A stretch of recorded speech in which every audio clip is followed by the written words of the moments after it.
Okay, welcome. Welcome, Anshul.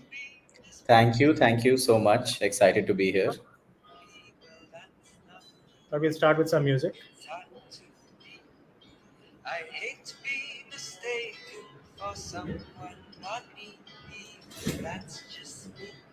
But since it's the first time that you're doing this and you're doing it live, I thought I should gift you. That's amazing. So today's conversation, everyone, we are on Stillness in Chaos. We're going to be talking about the hero's journey, a self-discovery tool. Your hero is doesn't depend on your age, your gender, your profession. All of us are heroes. We're all humans. All of us are on this journey. So as a way to start for all of us, I thought I'll play this song. It's called One Step at a Time, one day at a time. Sorry. I'm only human. I'm just a man. Help me believe what I can be and all that I have. Show me the stairway I have to climb. Lord, for my sake, teach me to take day at a time. One day at a time, sweet Jesus. That's all I'm asking from you. Lord, give me the strength to do every day what I have to do. Yesterday's gone, sweet Jesus, and tomorrow may never be mine. Lord, give me the day, show me the way, one day at a time. That's amazing. I had no idea that you sang, but you sing really, really well. Ah, thank you. I needed some time to. No, I think it's such a reflection, right, of the fact that we Hmm. take it one day at a time. Um, so for those who don't know me, I'm Daniel. I'm the founder of Because You, and I truly believe that all of us are wise, creative, joyful human beings, right? And sometimes a mental health issue, emotional distress, grief, whatever it is, kind of clouds who we are as human beings. So it's my life's purpose to firstly go on this journey myself, to see myself as a whole beautiful human being, but also then support others on their own journey, right? So stillness and chaos is one of the ways I do that. I have awesome guests like Anshul every couple of weeks. We talk about different things, and we really try and get to the heart of, how do we go on this well-being journey? How is it connected to the inner leadership journey? Because it's so linked, right? And both are needed. And when you do that, it's beautiful. So I'm Anshul. I'm super excited to have you with me. Thank you for taking the time. Thank Uh, you. I'm excited about this as well. Yes. For those who are here, you can put up comments, questions. Clearly, Lucille has tagged someone called Vanessa. Lucille, welcome. Vanessa, if you're welcome. Anyone else who wants to say stuff, add comments. We'd love to the conversation is not an interview, it's a conversation. So Anshul and I will keep talking, but we'd love to have your, perspective as well. Anshul, I'm going to do a quick work thing with you, Sure. then we just be business like I mean we just talk about personal stuff, right? Hmm. So at the age of 17, for some reason, you started you started Youth Ki Awaaz, which has now grown to India's largest media platform. Almost 2 million young people are within the community, and if I'm not wrong, you kind of did it to, really give young people voice and agency, right? And done some incredible work where you kind of get young people's voices, capture insights, create beautiful research, and then give that to civil society, government, leader, businesses to really take well-informed decisions that are what do you say, person-centric, right? Hmm. So I've kind of tried to capture that, but I know there's a lot more. And perhaps I just like to maybe just start by just saying, why do you do what you do? And maybe if you Uh, want to give a little bit more context on Youth Ki Awaaz, and then we'll keep that aside and move on. Perfect. So, I mean, like you said, the main sort of agenda behind Youth Ki Awaaz is to give young people voice and agency, is to enable voice and agency for young people, to sort of imagine a world where decisions are youth centric, and especially decisions for young people are youth centric, be it businesses, be it governments, be it civil society organizations, and that young people really reach the center stage, and they're not at the fringes of this decision making. So a Mm, lot of the work that we do is sort of driven by that goal, and mm, the storytelling platform is just one part of it. The data platform that we're now building is just one part of it.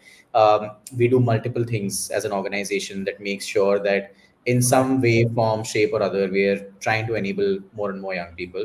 I think the question that you asked, why I do what I do, is probably the toughest question, So because far. so far, because I've realized that why you do what you do sort of keeps changing with time.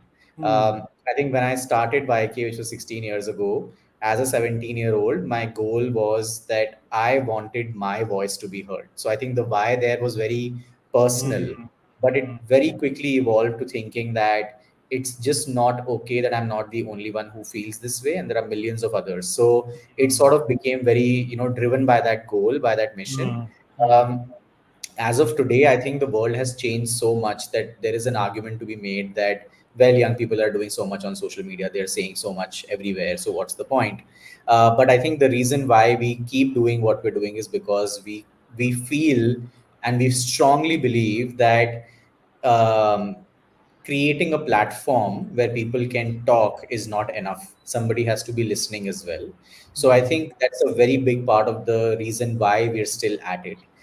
Personally, I think for me, it's, as like, it's very similar to what 17-year-old Anshul would have told you, which mm, is that it's sort of this dream to build an organization, to build a better world, to sort of do all of that. That's the cliche answer. But honestly speaking, I think I find a lot of inspiration from the community that we have at YK. mm, So every single day, like when I show up, I know that there is just so much potential that we are yet to harness, that like the mm, drive keeps pushing me forward. And obviously there are times when it may not be there as well, but mm. in most moments, I think that's the reason why I show up, or why I do what I do. Love it. Um, Great. So all that is work stuff. So let's put those aside. It's all important, but it kind of is, it's the basis of a lot of the energy and inspiration and creativity. So I asked our friend, who I just learned, Sachi, common friend, describe describe Anshul, and here's what he said. I asked her, give me three words. This is what she said. She said, trailblazer, plant lover, rock star, inspiring, courageous, warrior, creator of possibilities and My communities, goodness. youth icon. So I told her I would embarrass her by telling you all of this. Um, but I guess it's just a way to say, you're obviously, there are lots of things around you, right? All of us are multi-layered, and I think the reason why we're doing this, so the hero's journey is, it's something, it's like there's a person called Joseph Campbell, many years ago, decades ago, kind of came across, he said, across all myths, across all stories, there's a pattern which Hmm. which he says all of us go through, right? And it's then he termed it the hero's journey, and we'll go a little bit into it. But the reason why we're doing it on Stillness and Chaos is because um, a journey is sometimes difficult, sometimes very difficult. And usually we kind of go through a cycle and then we just move on and then we get on with life. Right. And Hmm. it's my contention that if we kind of pause sometimes and say, okay, let's reflect, look back on this journey, see what helped us, see what was difficult, like try and go a little bit under the surface. We can actually, there's a lot of wisdom and a lot of learnings that we can get, Hmm. right? So that's the reason why we're going to go a little bit into the hero's journey. Hmm. So Anshul, maybe I can just share with our audience, kind of a little bit about the journey and um, what it is that we can like how, and maybe you could think about a story that presents. If I can share this, I don't know why I can't share this, but anyway, do you have perhaps a story that, or just one of the journeys that you have that you'd like to talk about, where it's you can tell us a little bit about the ordinary world and your call to adventure, and then I'll try and put this up on screen. So, Yeah, I mean, I think we were discussing this a little bit. And by the way, Sanchi was very kind with those words, I must say. I don't agree with most of them except for the plant one, maybe. But I do feel like maybe since we're talking about the whole gardening thing and I've just mentioned it, I think that's definitely one aspect of my life that was a big call to adventure. mm, We mostly, at least I, like whatever I have seen is made of entrepreneurs or social entrepreneurs is very like singular, unilateral kind of a human being, that they are their work and their work is them. And I feel like to a large extent that's actually true. Like I don't know what I would be if it wasn't for my work. But mm, I feel like there are just so many aspects of a person's life that we may not just know about. And what that does is that because we don't know about it, I think for other people it builds this picture that you have to be all about your work, mm, and only then will you find success, or only then will you achieve whatever you want to achieve. So I think that's what the ordinary world sort of has been, for a very long time. But my call to adventure really came in 2017, I think, when I was sitting at a cafe doing a meeting, and there mm, was this beautiful glass jar that was kept on the table, and it had plants inside it, and it was mm, completely shut. It wasn't open. It was completely shut, and the plants looked like they were thriving. So at mm, first I was offended. I was like, "Why are plants kept in a closed jar? Like, what's happening?" And mm, then I took a photo of it. I Googled, etc., and then I found out this beautiful concept called a terrarium, which is basically a self-sustaining ecosystem for plants, where yeah, you create these absolutely stunning ecosystems, and plants can thrive in them for time immemorial. And this is something that isn't a new concept. It's something that originated in the very early Victorian era in the UK, where because of a lot of cold, they were unable to grow vegetables and they were unable to experience what tropical beauty looks like. And they created these massive greenhouses. So you'll find them all over Europe, all over the UK, huge glass houses where they grow all mm, kinds of plants. And then eventually, with time, it evolved into a smaller terrarium for smaller plants and so on and so forth. And when I discovered it, I think what really jumped out to me was how a living being could thrive in a self-sustaining ecosystem. I think that's mm, what truly jumped out to me, and I mm, went on this obsessive journey to try and replicate it yeah, as much as possible, and learn from it as much as possible. So I think that was very like non-work related call to adventure that I had, which I'm still pursuing actually pretty actively, as much as I can, given the limitations on time and everything. But yeah, that's definitely one. mm. Um, okay, give me one more. I think one more would be, this is not really a call to adventure. Was like a this was like a call to save yourself, I would Yeah, say. good. So Uh, let's go there. yeah. I think that I actually think the plant one was also that, because I think the Mm, plant one sort of came at a point where I I believe very strongly at that time I was actually mentally very exhausted, and right. I had reached a point where my belief in my own decisions was wavering a lot. Like I was not able to trust my own decisions, and that's a terrible place to be in when a lot is riding on your decisions. So Mm, you end up sort of feeling this massive burden of every word that comes out of your mouth. And I think it sort of came at that time. mm, And I had never realized that there will be long term learning for me, or that it will sort of help me overcome that underconfidence that I was dealing with. But it Mm, did. And the second incident I'll tell you about was again to do with myself. I think I was again super overworked, not taking care of my health at all. My physical health had taken a big hit, through all mm, of this. mm, mm, And because of that, I had developed like a lot of issues, a lot of health issues, which no 24-year-old should have ideally, but I did have. And I had put on a lot of weight. I was not able to sort of, my stamina had gone down tremendously. And when I was in school, I used to be a marathon runner. So, for me mm, to sort of experience all of that was very new. Physically, I was sort of not loving myself at all.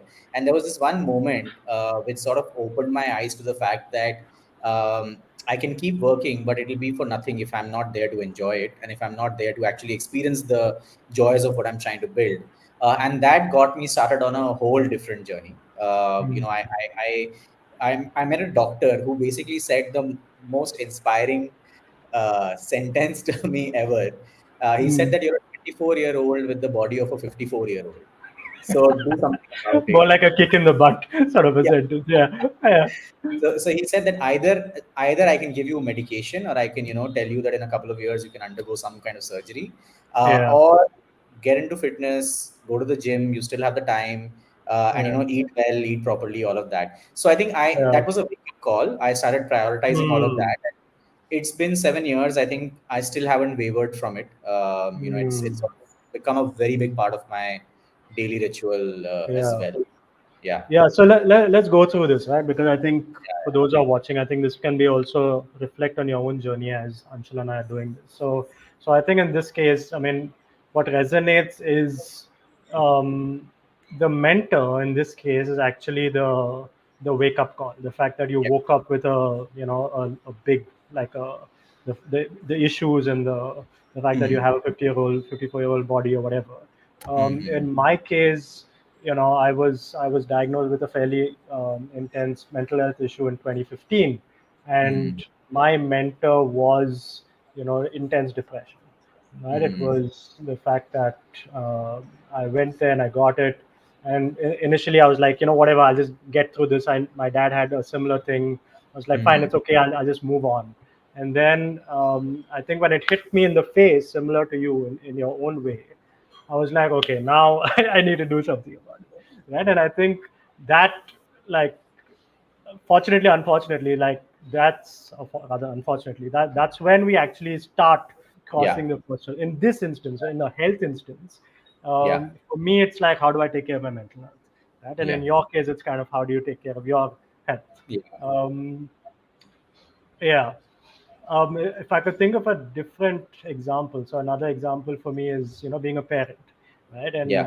And actually, it's linked to the first one, where I think there was a call to adventure. I wanted to be a father, but I Mhm. think linked to this diagnosis or whatever, I think it was very scary for me, right? Because I'm not sure. Mhm. Like, I don't know if I can be that dad. It had a big hit on my self identity.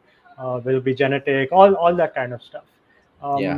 And I think here the mentors here were my wife, who said, "Listen, we've learned to deal with it. In your case, we know how to deal with it. The science has improved.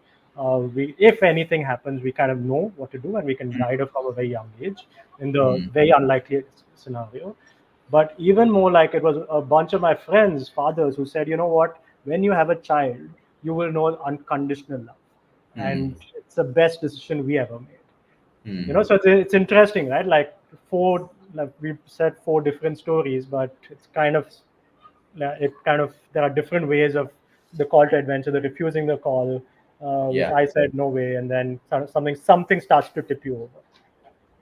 Actually, something that you said really jumped out to me, that very often I feel like we take the people around us, our friends, our family members, a little bit for granted. Mm, That they cannot be our mentors, so to say. But in so many cases, like as you were talking, I was thinking of instances where my parents, for example, My brother, my sister, they have emerged as very strong mentors in their own sort of, subtle ways, to rebuild confidence, to rebuild the kind of um, Mm. thought process that I usually have. So Mm. yeah, absolutely. I think it's a phenomenal Give recognition. me an example. I think like one of the most prominent examples for me is, I mean, it's more work related actually, Yeah. but very prominent example is that there was this time when we were, this is like right around the towards the end of the pandemic. I think we all got a little hit in the pandemic, Mm. quite a bit. Like we uh, had some or the other kind of loss. In many Mm. cases, if it wasn't loss of a dear one, it was maybe personally feeling that there is some sort of a hollow in yourself, in your sense of self. I think there was a time at which we as an organization were struggling a lot. We had lost a lot of our contracts, our clients had moved to focusing on other things, and we service a lot of the non-profits space. So everybody in the nonprofit space, of course, prioritized COVID, and prioritized themselves. And of course, like we sort of became a little bit of a collateral damage. And I had reached a point where I think I was significantly doubting myself and my Mm. ability. I think I was extremely depressed. I was not able to show up every single day. I was skipping, just like the usual way I would work. All of that had taken a big hit. And, I'm not, in many cases, I haven't been the best at articulating what I'm going through. So in Mm. my mind, I will know what I'm going through. I will do a rehearsal where I will articulate it very well, but when I Mm. actually say it out loud, I'm not able to actually articulate what I'm going through. But surprisingly, I remember there was this dinner that I was doing at my parents' place, Mm. and my parents took me aside and they actually told me that they feel like something is wrong, and that I'm not Mm. sharing, and that they feel some difference in the way my happiness level really is. And I think I had the most cathartic conversation with them at that point, and I was not expecting it because before that I hadn't actually had a conversation like this with them ever. But I think it broke that barrier, because ever since that conversation I've been able to have such conversations very freely, with them. So I think there was a moment where it sort of suddenly jumped out to me that they are there and I can talk to them, and they can, in many situations, maybe they don't fully understand what I'm doing physically at work, Mm. but they understand what I am and who I am. So I think it's sort of important to see it that way, as well. Mm. And so that's interesting, right? This kind of comes into your tests, allies, enemies, and your parents Yeah, yeah. were your allies. I think, and there are so many things that can be allies, right? And you talked about the tests as well. I actually went Hmm. into the innermost cave a little bit, which I've also got into. I've experienced that cave. Yeah. Like I think what's a so an ally again out of the blue, right? So again, I was in a similar the innermost cave, very deep, Hmm. intense, dark depression phase. Um, and I think as much as I've learned the skills, I've been on this journey what 12 years. The reason I do because I mean, and the work in the mental health space because I really believe that we can build the skills, do it in a very conscious way, and at the same time, when you're in that innermost cave, actually, it's very difficult to call on Hmm. those skills, Yeah. right? And the most important thing which I've realized is we need to operate that muscle when we are out of the cave. Yeah. Right? So that's one of the learnings, which is a reward, which I'll come to later. But I think Hmm. along the way, one of the allies is a line which I remember so beautifully, and it always comes to me. Is it says depression is like dark clouds in a stormy day, right? Hmm. The mood or the depression are the dark clouds. You are the blue sky, and you Hmm. always have to remember that, Yeah. right? And so It's yeah. like, Mm. I must say though, like when you're in it, it's very difficult to remember that. Yeah. It's not an easy thing at all. I don't think it crosses anybody's mind that you could be the blue sky, because I think going through a time like that sort of makes you think of an eventuality which is not going to be that great. Yeah. And it sort of gets reiterated in your mind. again and Yeah. again and again. Yeah. But yeah, I think it's a tough thing to remember, but probably the most important thing to remember. Yeah, Uh, it's throughout yeah, journey. it is, and I mean it's one, and I think I relate to your the kind of taking your friends and family for granted, and I feel along this journey, similar to you, I never used to talk about anything, Mm, and I feel now like anything happens, my wife knows immediately before even I know. We kind of reach out. We have a little bit of a support system, mm, and I think that back in that almost building the support structure around you is probably wise and important. absolutely, um, completely agree. yeah, say you were going to say something else. No, no, no. Okay. Yeah. So innermost cave, let's take the other example. When you're plants, I don't know Mm. what is the innermost cave in there, but let's try this out. When you're with your plants, so you've crossed the first threshold, you've got there, you've got, I don't know what your allies are. um, I think do your plants plants are fit here. in this journey?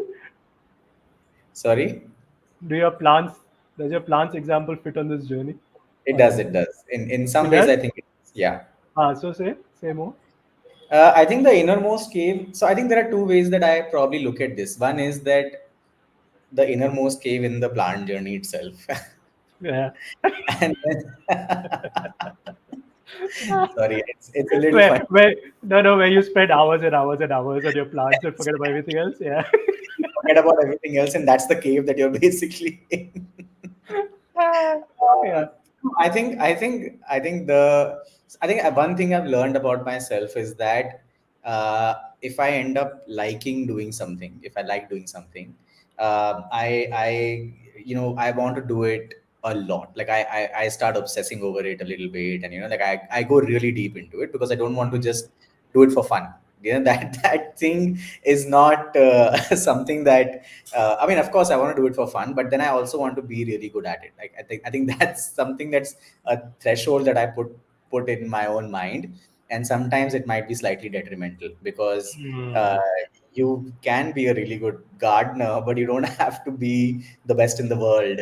Uh, that's not a criteria that anybody puts in front of them when they're building a home garden. But I sort of did, and I still do sometimes. But I think the way it sort of fits into that whole journey is that I think you have to see it thoda piche se.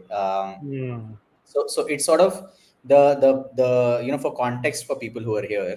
um, I have a hobby of collecting some rare plants of a specific species that grows only in Africa. Like it grows across South Africa, Western Cape, all of that. And that's something that I've been collecting for I think 7 years now. So I have 2,000 of them. oh So wow. yeah, it's a huge thing, a very big part of my life, and my plants have their own Instagram and things like that. But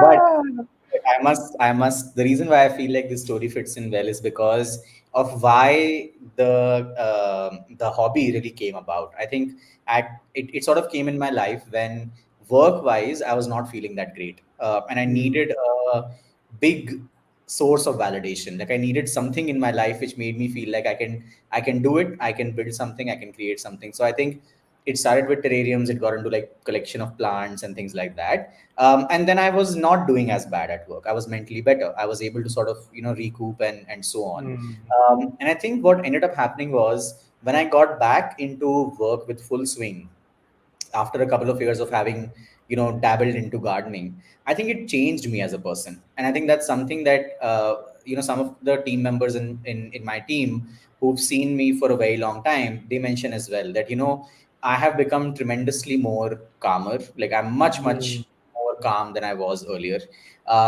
in the face of probably some of the toughest challenges that we face.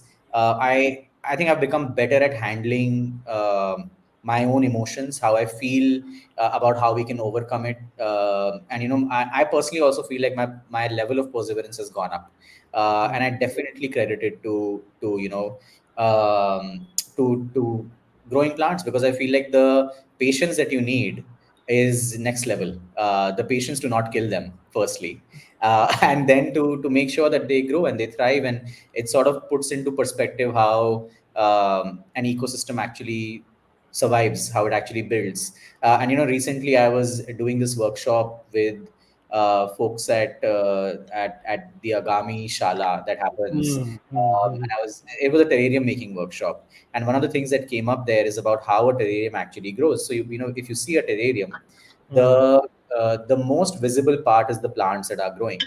And growing from the bottom 20% to the top 100% of a terrarium, right? So imagine a jar, 80% of it is just thriving plants. mm, The mm, bottom 20% is basically soil. And if you see any good successful terrarium, what you'll see is that the soil is barely visible. And the reason why it's barely visible is because the plants have rooted in it so deeply, and they've clustered themselves so well around the soil that if you turn it around, the plants will not actually fall anywhere. They will just be exactly mm. where they are. It's super, well knit. And I think one of the biggest realizations I had, and it sounds super meta and very cliche and very, inspirational talk like, but one of the biggest realizations I had was about being rooted in why you do what you do. And I feel like it's sort of like a constant reminder in my life now. And this example has become like the biggest example that I give myself. Probably I'm the only person who can relate with it. But or among the very few people who can relate with it, who grow terrariums or whatever. Um, but I feel like one part of it is the external part, Yeah. where I feel like the innermost cave that I often get in when it comes to work.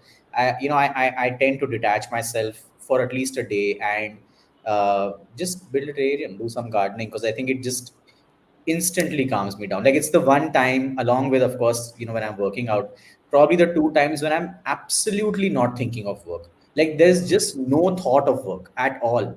It's not at the back of my mind. It's not at the front of my mind. It's nowhere. I keep my phone aside. I do not engage in work at that time. And I think it's become like the easiest way for me to sort of get out of that innermost cave. So I may not have like an example of what the innermost cave looks like when you're gardening, but I do feel like there is a relation between uh, the other caves that I get into and how probably something outside of it helps me get out of it, in many cases. Yeah, I mean, I resonate with so much of what you said, especially the roots part, because like when you look at the terrarium and you see that those roots, like the way you're speaking, it almost feels like that is giving you the roots to be firmly anchored in the ground, right? Yeah. Irrespective of whatever's happening, around you, like, which Mm. is stillness in chaos, right? It's like you are rooted firmly, and this allows you that opportunity to kind of step in and go into the mud a little bit, Mm. and then everything else around you can, shake around, but it's almost like it's a little bit like you get a little bit of energy from that, or whichever type of energy. Absolutely. um,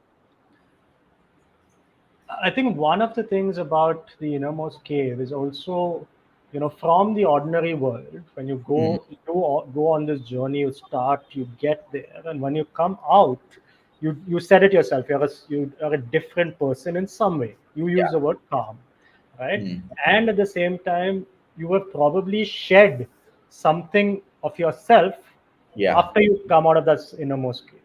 Absolutely. Yeah, say a little bit if that resonates and what comes up for you as I'm saying No, that. it definitely does resonate quite a bit. I think, like for me, the reason why I gave the example of being calm is because I think one of the things that has been a very, a big part of my personality has been a little bit of the impatience that I had initially to build what I wanted to build.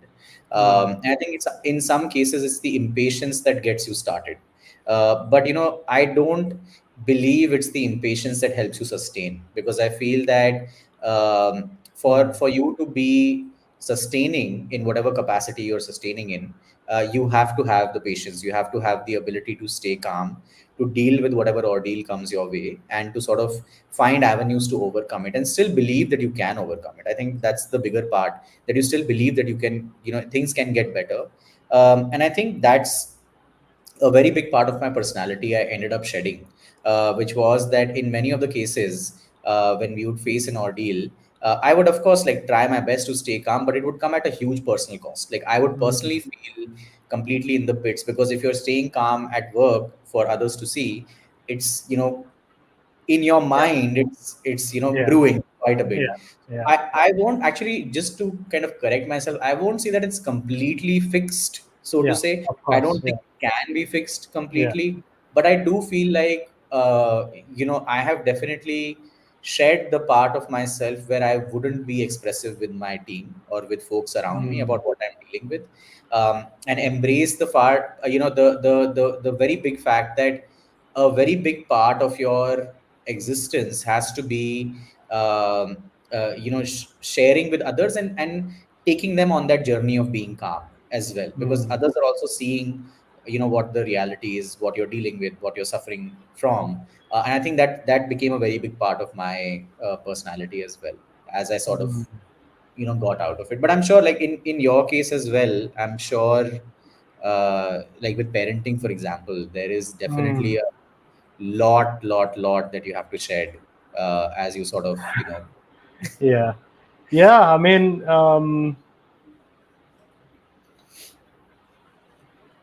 I think there's a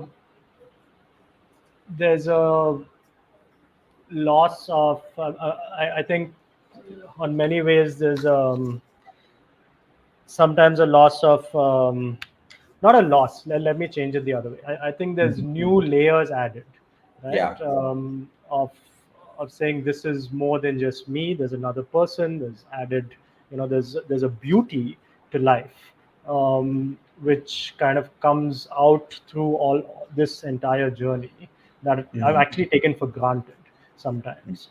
Um, I think there's a part of me which was probably me focused, which is now other focused. The parts where I've had to question my ability as a parent, or the fact that I deal with a mental health issue and raise a child, and how that impacts our relationship as a family, or Mhm. all that. I think on many levels, both the journeys, whether it's a mental health and the parent journey, I think the innermost cave for me has been this assault on my sense of self identity. Right? It's Yeah. kind of saying it's literally I have to keep shedding layers of it. Mhm. And for a long time, I think I thought of myself as broken. It's kind of, Mhm. I'm like, well, okay, I'm gonna go. I've got so much energy to kind of go and fix myself, and you kind of go two steps forward, three steps back, and Mhm. it was actually only last year where, like, it totally just sank in me that I said, you know what, I am a whole person. Mhm. Um, you know, I am whole in all my brokenness, whether it's my mental health issue, whether it's all Yeah. everything else. It's just a part of me. Um, Absolutely.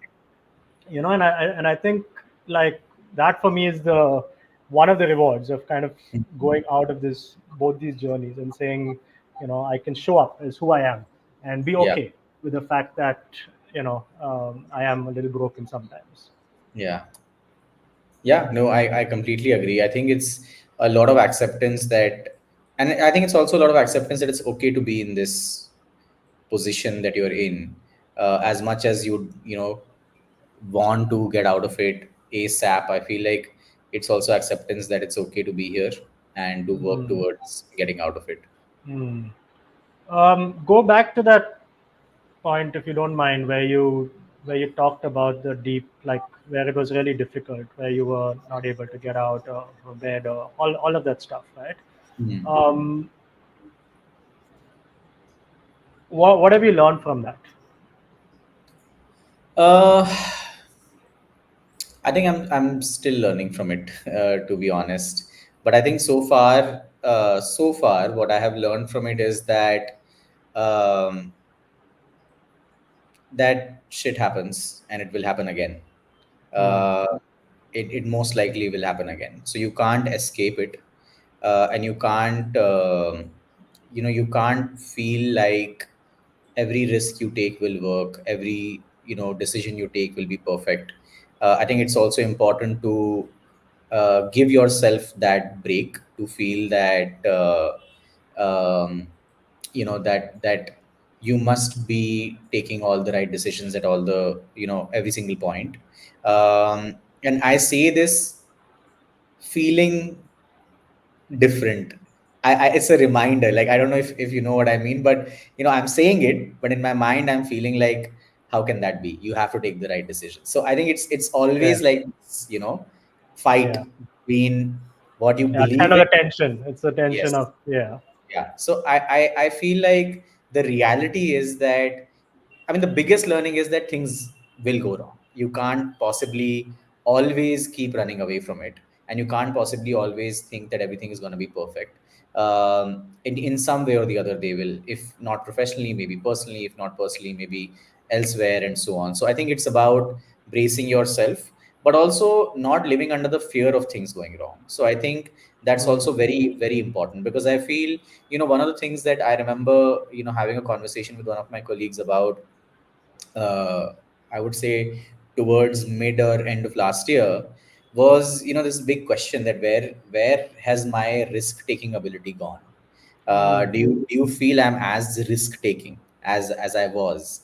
And I was speaking to another friend of mine who I feel has taken a lot of risk. His name is Saransh, and he's jumped multiple industries and is trying to figure out his pathway. And in many cases, I've seen him take like very, very big risks, because it would mean loss of income. It would mean that he's not happy for a while, and so on. But what I've noticed about the way he's taken these risks is that they're calculated, but they're quick. He's not somebody who's mulling over too much. He's not somebody who's worried about the repercussions on. I mean, of course, he's worried about the repercussions on people around him and so on, but not to a degree where it debilitates his ability to take that decision. And I think that's one thing that I have also I have also realized that at different points in your life, your risk taking appetite will go down. It will, you will need to sort of look at stabilizing some of the work that you're doing, some of the things that you're involved in, but at some points maybe it's important to bring it back as well. And I think that's it, and it takes a little bit of courage, honestly, to take that risk after a while. Because I think for me personally, after, so we recently announced a big organizational transition. mm, uh, we are doing a lot more at this point than we were, say, mm, about a year and a half ago. mm. And I think at some point last year, I realized that, what do we have to lose? Like, if we end up losing absolutely everything, Mm. would it mean that I cannot rebuild it? Would it mean that I cannot sort of start again? Would it mean that uh, like what is the definition of losing it all, like of Yeah. not being able to make it or whatever? Yeah. Yeah. Because I couldn't reach a clear answer, I Mm, thought, what the hell, let's just do it. Like, mm. if we fail, we fail. If we win, we win. And if we win big. Like, it's sort of like, Yeah. that. And then Yeah. the joy of it will be multifold. And if Yeah. we don't win, we start again. Like, we try again. We take a break, we go through some personal, fights. But then we start again, because what option do we have? We don't have an Yeah. option. So we have to deal with the limitations of the options we have. And I think I remember saying this to my team, that if it means that things will go so wrong that we will not be in existence, it's okay. Because let's not play test cricket, Mm. let's play T20. Because right now, that's what we need. We've been playing test cricket for a while, let's play T20. So I feel like that's that. And I think that confidence really came out of the learnings of that phase, where status quo sometimes really pulls you down. So to Yeah. break is also your responsibility when you have the Yeah. ability to. Yeah. And that is the crux of this model, right? So if you just think about it, you started by saying a plant journey. You went out of that, and the person you have become is kind of taking all of that intensity you're able to kind of, calm the surroundings, like get into a better space, be more grounded, go back there, and then start again, right? Start your second innings. Um, that has obviously played a big role in this, Hmm. because otherwise, in this journey, you would have been shit scared, right? And you would have said, I'm not sure, there would have probably been a lot of Yeah. intense, anxiety or whatever it was. Hmm. So that's the first one. The second one, the fact that you went through that, like, the fact that you've learned from that deep moments of, depression or whatever it was, and the fact that you may not have been doing the risk taking. You said, what's the worst that can happen? Yeah. This That part of you has then said, okay, let's just do it. Let's see what happens, Yeah. right? So right there, you've kind of got that. You've shed parts of yourself. You've taken the road back, and you've returned with these two, things with you, and now it's ordinary world. Now you're back to square one. So now that you're back to square one, Anshul, what's what's your ambition for yourself at the moment?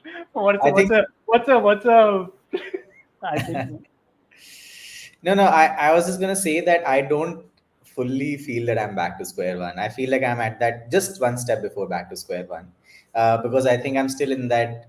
Like my mind is still in that risk-taking experimental phase right now, and like I said, like we're going to take more risks. Like we have a roadmap of risks that we are going to yeah, take in the next couple of months, and I feel like. I feel like honestly it'll totally be worth it, yeah, because like yeah. No, sorry, go on. yeah, No, go on. yeah, no, no, I'm just saying that the level of acceptance of risk taking that we have at this point, I don't think we've had before. But Yeah. you were saying something. I think you were, No, yeah, yeah, because what I meant by square one is the new you is now yes, square one, yeah, right? The new you is the calmer, more grounded person who can take more risks. And hmm, that is where you are now, right? hmm, And now you're going to start your next journey, right? yeah, Your call to adventure will probably lead to your innermost cave. So this is why it's a cyclical thing. And, that's the true, reason where yes, you are now is because of that journey you've had, yeah. if that makes sense. It does make sense, though I must say that I have no clue what my call to adventure is going to be. Primarily because I feel like every call to adventure I've had has been so like it's been like a sudden surprise. It comes in front of you when you're least expecting it, Yeah. and then you just take it on. I feel Yeah. to a Hmm. certain degree, I feel like maybe you can't plan it. Maybe you can't Yeah. have a vision of it. I think at Yeah. some point in a different shape and form, it will appear. And Yeah. I mean, I'm sure it will appear, and I feel like I will be on it. I will be taking that adventure for Yeah, I sure. mean, if you think about your entrepreneurial experience, and same with me, I think we spotted some sort of opportunity. There Yeah. was something, and then, like, I don't know in your case, but for me, it was a bit of my intuition, but also this thing of saying, okay, let's. It seems that there's something there, right? And I Absolutely. think I think that call to adventure, and Joseph Campbell actually has a mythical twist to it. He says Hmm. there's something that will call you beyond the natural, which if Hmm. you listen to that, you will start the journey, right? Absolutely. And sometimes that's what happens, and we've lost that sixth sense of the intuition. Yeah. um, and I feel, like maybe that's perhaps one of it, which is not just the spotting opportunity but also listening to your intuition. No, I completely agree. And so my journey is very similar. I think I spotted an opportunity which I had a gut feeling that it's gonna be Yeah. something, and people around me did not have that gut feeling. So Hmm. I think it's sort of, but I was able to cut that clutter out of the way I was thinking and just go for it. And I feel like that's how probably adventures work. That you Yeah. suddenly come across something and Yeah. jump on it. Do you feel like there's something that your gut is telling you right now that you may not know currently, or maybe it's a small little thing that you're willing to explore, or maybe there's I think nothing else? Hmm. I think there are quite a few things, honestly, that my gut is telling me. Okay. It's mostly to do with how I feel about the. It's mostly to do with how I have viewed work in the past and how I want to view it now. Hmm. And it's not something that I've I have not taken that journey yet, but I feel like it's compelling enough for me to jump on it soon Okay. enough. Okay. Yeah. Good. Let's talk about it next week when we meet. Um, we can do the hero's journey all over again. Yes. Um, okay, last couple of questions. People who are here, I don't know if anyone's here. God bless you. I can see some people are here. If you're here, say something. Uh, Lucille, love this hymn. Looking forward. I have no idea if Lucille is still here. Lucille, if you're here, say something, ask a question. Thank you for those who are here. It's very nice of you. But we'll be ending shortly, so please feel free to add a reflection, an appreciation, a question, or you don't need to say anything as well. What's your ambition for yourself, Anshul, at this point? Doesn't need to be work-wise. Just generally, what are you thinking of for yourself? I think I need to get enough sleep in life. It's a very ambitious goal. Yeah.